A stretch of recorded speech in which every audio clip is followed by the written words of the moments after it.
اب تم اس کے لیے کھانے پکاتے ہو، قرآن پڑھ کر اس کی روح کو بخشتے ہو، کھانے کا ثواب پہنچاتے ہو، یہ نہیں کرنا چاہیے۔ تو سن لیجئے، یہ مذہب بھی ہمارا اہل سنت و جماعت کا قرآن و حدیث سے ثابت۔ نظر نیاز، فاتحہ، درود یہ بھی بالکل جائز۔ حوالے دے رہا ہوں، اس کو بھی یاد رکھو، پہلے قرآن پڑھوں گا پھر حدیث پڑھوں گا۔ دیکھیے، ہمارا یہ عقیدہ ہے کہ عبادت کی 3 قسمیں ہیں۔ سارے بولیے، عبادت کی 3 قسمیں۔ پہلی ہے عبادت بدنی، نماز پڑھنا، روزہ رکھنا، یہ تسبیح پڑھنا، ذکر اذکار کرنا، یہ ہے عبادت بدنی کہ یہ بدن سے کی جاتی ہے، نماز بدن سے پڑھی جاتی ہے، روزہ جسم سے رکھا جاتا ہے۔ عبادت کی دوسری قسم ہے عبادت مالی، جو مال سے کی جائے، مثلا زکات دینا، قربانی کرنا، صدقہ خیرات کرنا۔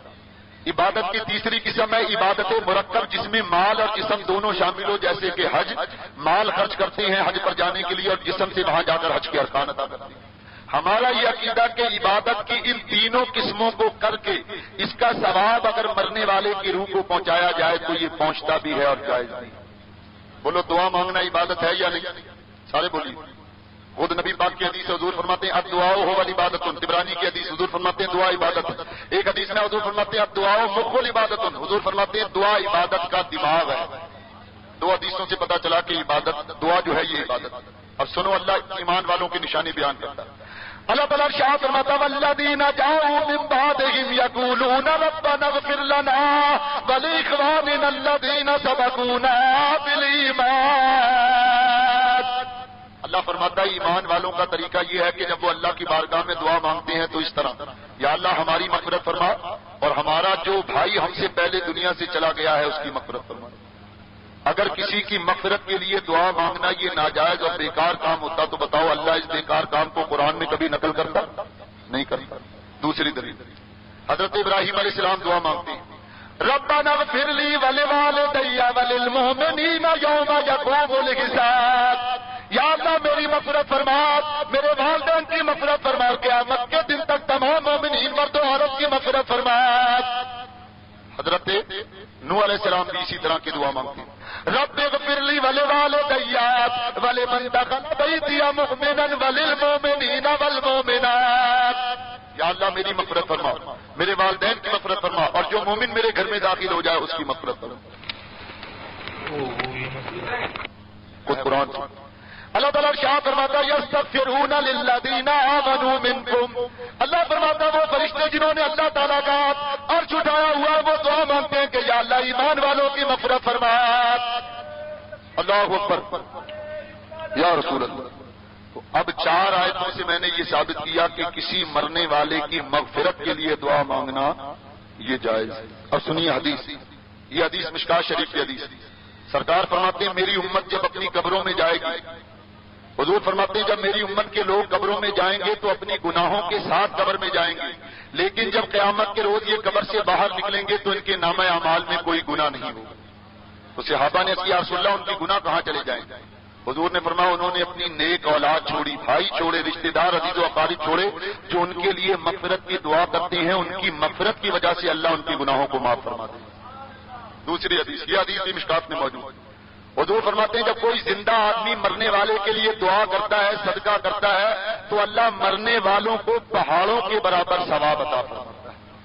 تیسری حدیث، حضور علیہ السلام فرماتے ہیں جب آدمی مر جاتا اس کا عمل منقطع ہو جاتا لیکن مرنے کے بعد 3 چیزیں اس کو فائدہ دیتی ہیں، من صدقۃ جاریۃ وعلم ینتفع بہ وولد صالح یدعو لہ۔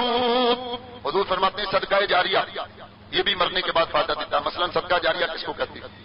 آپ کی مسجد میں پنکھے کی ضرورت ہے، آپ نے پنکھا لگوا دیا، مسجد میں پانی کے لیے کولر کی ضرورت ہے، کولر لگوا دیا، مسجد کی لائبریری میں کتابوں کی ضرورت ہے، کتابیں رکھوا دی، کسی عالم دین کو کتابیں دلوا دی، کسی مجبور و بےکس کی مدد کر دی، کسی کو جہیز دلوا دیا، یا کوئی بھی ایسا نیک کام کر دیا، مسجد بنوا دی یا کنواں کھلوا دیا، ہوٹل سرائے بنوا دی، یہ صدقہ جاریہ میں شامل ہیں کہ یہ چیزیں جب تک استعمال میں رہیں گی ان سب کا ثواب آپ کے مرنے والے کو ملتا رہے گا۔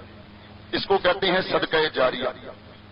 دوسری چیز جو سرکار فرماتے ہیں علم نافع، وہ بھی مرنے کے بعد فائدہ دیتا۔ مثلا کسی عالم نے کوئی کتاب لکھ دی، اس کتاب کے کسی مسئلے پر آپ نے عمل کیا، مثلا نماز 5 نمازیں اللہ نے فرض کی، ظہر کی نماز کی نیت کس طرح کی جائے گی آپ کو معلوم نہیں ہے، لیکن آپ نے کسی کتاب میں دیکھ کر وہ نیت یاد کر لی، اس کے مطابق آپ نماز پڑھیں گے تو اس نیت کو لکھنے والے کو اس کا ثواب ملے گا، اور آپ نے عمل کیا آپ کو بھی ثواب ملے گا۔ یہ ہے علم نافع۔ اور تیسری چیز حضور فرماتے ہیں وَوَلَدٍ صَالِحٍ يَدْعُو لَهُ، اور وہ نیک بیٹا جو اپنے ماں باپ کے مرنے کے بعد ان کے لیے مغفرت کی دعا کرے۔ سرکار فرماتے ہیں اس کی دعا بھی مرنے کے بعد فائدہ دیتی ہے۔ یہ تین چیزیں آدمی کو مرنے کے بعد نفع اور فائدہ دیتی ہیں۔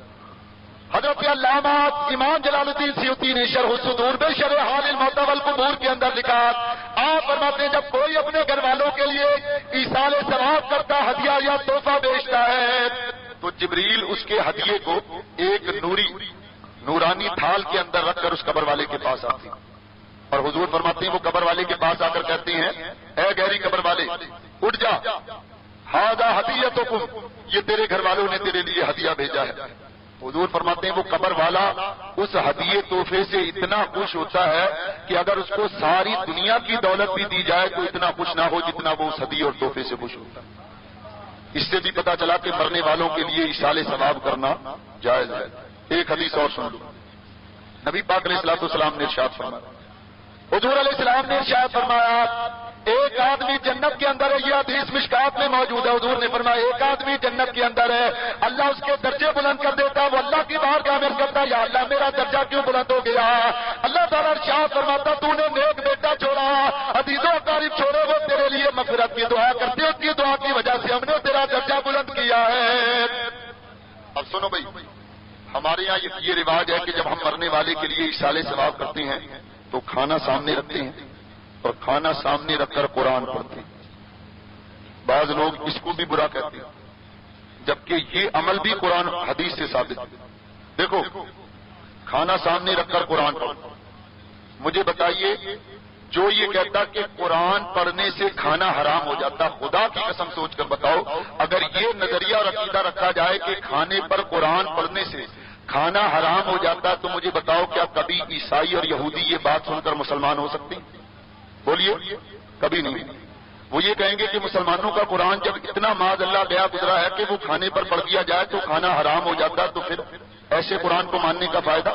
لیکن سنو ذرا غور سے، خود نبی پاک کے زمانے سے ثابت کروں گا، خود حضور سے ثابت کروں گا، اور بخاری اور مسلم کی صحیح حدیث سے ثابت کروں گا کہ کھانے پر قرآن پڑھنا۔ پہلے تو ایک لطیفہ سنو، جو لوگ یہ کہتے ہیں نا کھانے پر قرآن نہیں پڑھنا چاہیے، بتاؤ کھانا وہ کھاتے ہیں یا نہیں؟ بولو یار، جو قرآن پڑھنے کے منکر ہیں وہ بھی کھانا کھاتے ہیں یا ہوا کھاتے ہیں؟ وہ بھی کھانا کھاتے ہیں۔ کھانا ان کے سامنے رکھا ہوا ہو، حضور کا بولو یہ فرمان نہیں ہے کہ جب کھانا شروع کرو تو کھانے سے پہلے کھانے پر بسم اللہ پڑھ لیا کرو؟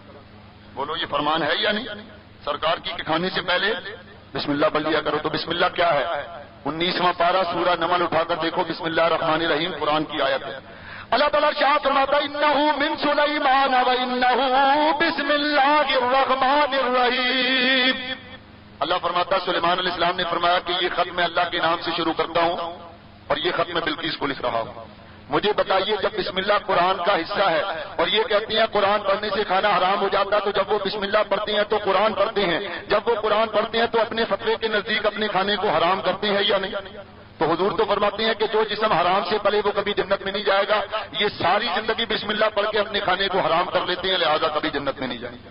اچھا اب سنو اصل دلیل، یہ تو لطیفہ دیکھو ایک بات اور بڑے مزے کی بات، میں ٹنڈو جام میں تقریر کر رہا تھا، یہ ابھی اس سال کے شروع میں بھی میں حیدرآباد تقریر کے لیے گیا اور پچھلے سال بھی ٹنڈو جام میں ایک دارالعلوم میں طلبہ کی دستار فضیلت تھی، اس کے صدارت میں میرا جلسہ تھا، وہاں تقریر تھی۔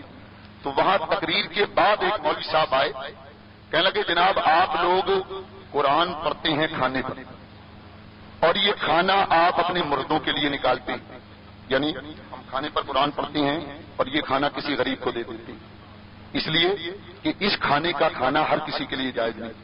وہ یہ سوال کرنے لگے کہ جب آپ اپنے مرنے والوں کے لیے یہ کھانا نکالتے ہیں تو کیا آپ کے مردے اس کھانے کو کھاتے ہیں؟ میں نے کہا بھائی اگر جب کھاتے نہیں ہیں تو نکالنے کا فائدہ کیا ہے؟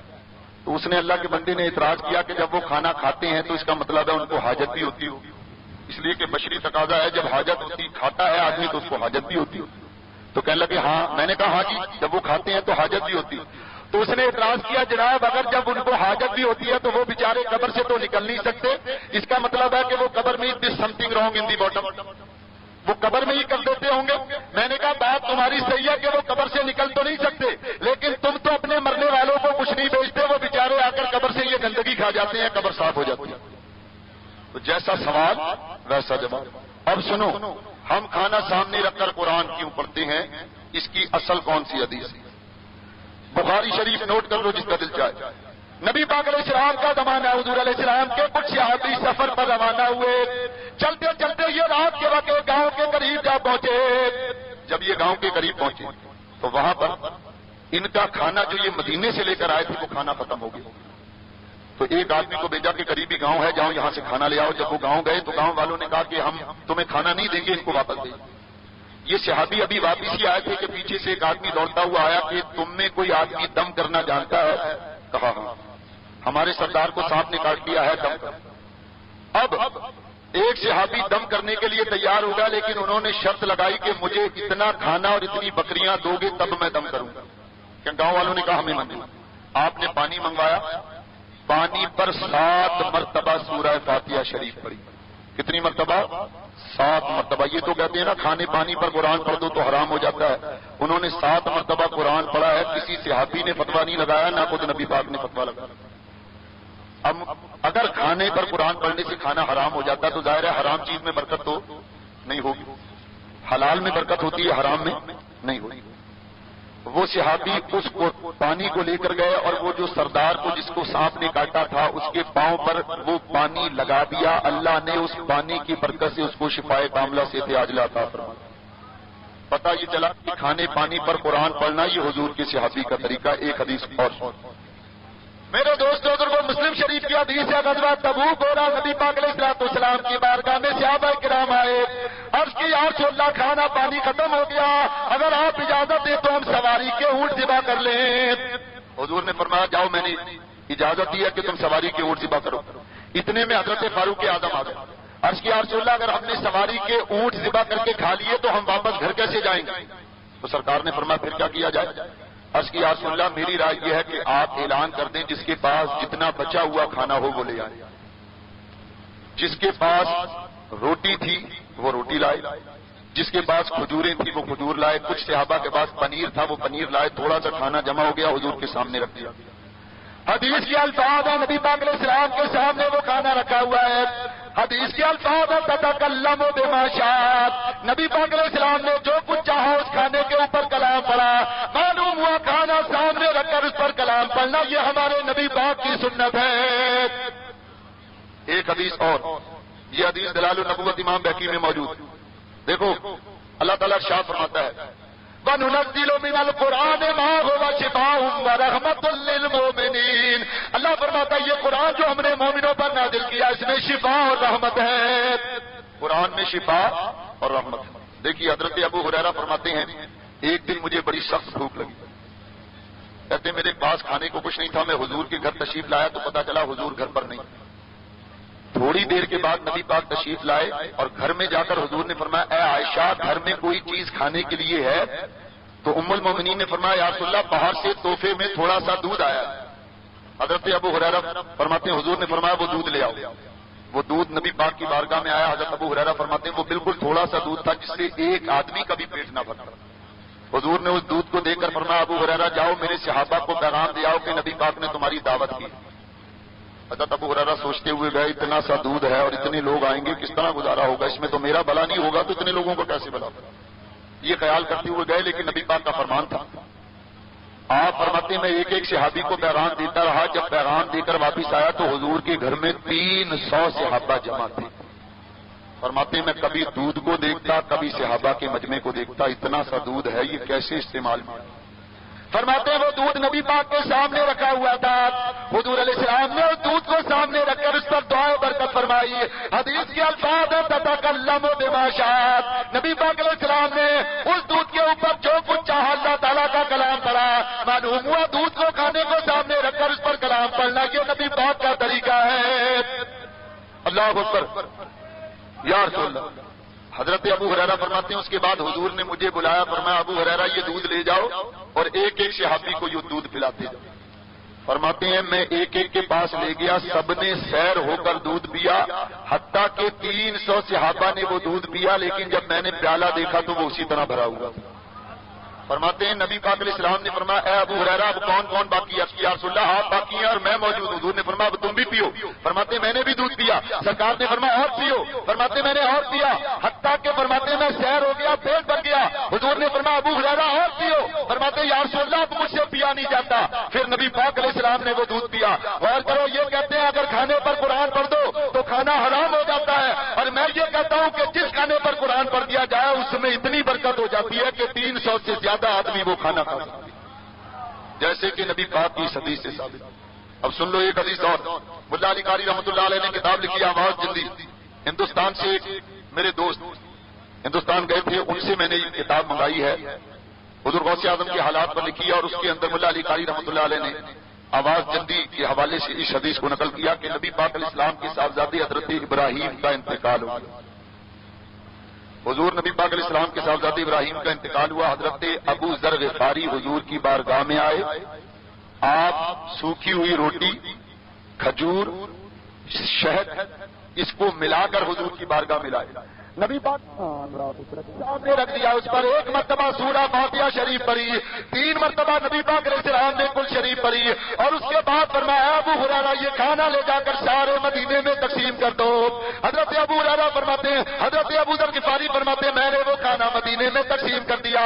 اس کے بعد حضور نے دعا مانگی، یا اللہ میں نے جو کچھ پڑھا اس کا ثواب میرے بیٹے ابراہیم کی روح کو پہنچا دینا۔ اللہ اکبر، یا رسول اللہ۔ معلوم ہوا کھانا سامنے رکھ کر قرآن پڑھنا یہ جائز۔ اچھا، ہمارے یہاں رواج ہے سویم کا، 40ویں کا، ایصال ثواب میں کنڈے کرتے ہیں لوگ، بہت سے لوگ جو ہے 11ویں کرتے ہیں۔ یہ ساری چیزیں 11ویں کی کنڈے یا ایصال ثواب کے لیے سویم کرنا، 40واں کرنا، یہ ساری چیزیں جائز ہیں اور مستحب ہیں۔ حوالہ کیا ہے؟ حوالہ سن لو، عادت کے مطابق کوئی بات ادھوری نہیں کروں گا، سنو ذرا۔ سب سے پہلے یہ کہ سویم اور 40 ہمارے یہاں ہے کہ مرنے کے تیسرے دن کے بعد قرآن پڑھتے ہیں، اور مرنے والے کے لیے ایصال ثواب کے لیے کلمہ طیبہ پڑھا جاتا ہے۔ اس کی دلیل کیا ہے؟ وہابیوں کے پیشوا شاہ ولی اللہ محدث دہلوی رحمۃ اللہ علیہ، ان کو ہم بھی مانتے ہیں، شاہ عبد العزیز محدث دہلوی ان کے بیٹے ہیں، وہ فتاوی عزیزیہ کے اندر لکھتے ہیں کہ جب میرے والد شاہ ولی اللہ کا انتقال ہوا تو ان کے مرنے کے بعد تیسرے روز سویم ہوا، اور اس سویم میں 81 کلام مجید پڑھے گئے، اور کلمہ طیبہ تو اتنا پڑھا گیا کہ اس کا کوئی شمار ہی نہیں تھا، اور ہم نے یہ سب کچھ پڑھ کے اس کا ثواب اپنے والد کی روح کو پہنچایا۔ اگر یہ عمل ناجائز ہوتا تو بتاؤ شاہ ولی اللہ محدث دہلوی جیسا عالم کبھی یہ عمل کرتا؟ شاہ عبد العزیز محدث دہلوی جیسے عالم کبھی یہ عمل کرتے؟ معلوم ہوا جس چیز کو یہ ناجائز کہتے ہیں ایصال ثواب کی روح سے یہ ناجائز نہیں ہو سکتا۔ سنو دعوت سے بھی چند منٹ اور، میرا جگہ اور بھی ہے، چند منٹ اس مسئلے کو وضاحت کر کے گفتگو ختم کرتا ہوں۔ اسی طرح ہم جو سویم کے روز کلمہ طیبہ پڑھتے ہیں یہ کیوں پڑھتے ہیں؟ کتاب کا نام ہے تحذیر الناس، لکھنے والے مولوی محمد قاسم صاحب نانوتوی، بانی دارالعلوم دیوبند، ان کی یہ کتاب میرے پاس موجود ہے۔ لکھتے ہیں کہ حضرت سیدنا جنید بغدادی رضی اللہ تعالیٰ عنہ کے ایک مرید آپ کے پاس آئے، آپ نے دیکھا چہرے سے غمزدہ ہے، فرمایا میاں کیا بات ہے؟ فرمایا حضور میں نے اپنے والد کو جہنم میں جلتے ہوئے دیکھا ہے۔ حضرت جنید بغدادی نے 1.25 لاکھ مرتبہ کلمہ طیبہ پڑھا ہوا تھا، اس نوجوان کو نہیں بتایا، دل ہی دل میں اس کا ثواب اس کے والد کی روح کو پہنچا دیا۔ تھوڑی دیر کے بعد دیکھا وہ نوجوان خوش ہو گیا، فرمایا ابھی تم غمزدہ تھے اب خوش ہو گئے؟ فرمایا وجہ یہ ہے کہ پہلے میرے والد جہنم میں جل رہے تھے، اب جنت الفردوس میں ٹہل رہے ہیں۔ حضرت جنید بغدادی فرماتے ہیں کہ حضور کی حدیث ہے کہ اگر مرنے والے کے لیے 1.25 لاکھ مرتبہ کلمہ پڑھنے والے کی مغفرت فرما دیتا ہے، اسی لیے ہم مرنے والے کے لیے تیسرے روز 1.25 لاکھ مرتبہ کلمہ طیبہ رہا 40واں، تو 40ویں روز بھی ایصال ثواب کرنا بالکل جائز۔ حضرت علامہ امام جلال الدین سیوطی خصائص کبریٰ شریف کے اندر فرماتے ہیں مرنے کے بعد روح کا تعلق 40 دن تک گھر والوں کے ساتھ رہتا ہے، چونکہ 40واں دن آخری دن ہوتا ہے، لہذا اس دن عزیز و اقارب جمع ہو کر قرآن پڑھتے ہیں، ایصال ثواب کرتے ہیں، اس لیے اس کا کرنا جائز ہے۔ لیکن ایک بات یاد رکھو کہ مرنے والے کے لیے جو بھی کھانا پکے گا، خاص سویم کے روز پکے یا 40ویں کے روز، اتنی بات تو ہم بھی مانتے ہیں کہ یہ کھانا سب کے لیے کھانا جائز نہیں، اعلیٰ حضرت فاضل بریلوی رحمۃ اللہ علیہ فتاوی رضویہ میں لکھتے ہیں کہ عام مرنے والوں کے نام سے جو کھانا پکایا جاتا ہے اس کا کھانا سب کے لیے جائز نہیں، اس لیے کہ اس کے کھانے سے دل سیاہ ہو جاتا ہے۔ اور شاہ عبدالعزیز محدث دہلوی فتاوی رضویہ میں فرماتے ہیں کہ بزرگان دین کے نام سے جو نیاز پکائی جائے، مثلا امام حسین کے لیے شربت اور دوسرا حلیم، یا بزرگان دین کے نام سے جو چیزیں پکائی جائیں ان کا کھانا امیر و غریب سب کے لیے جائز ہے۔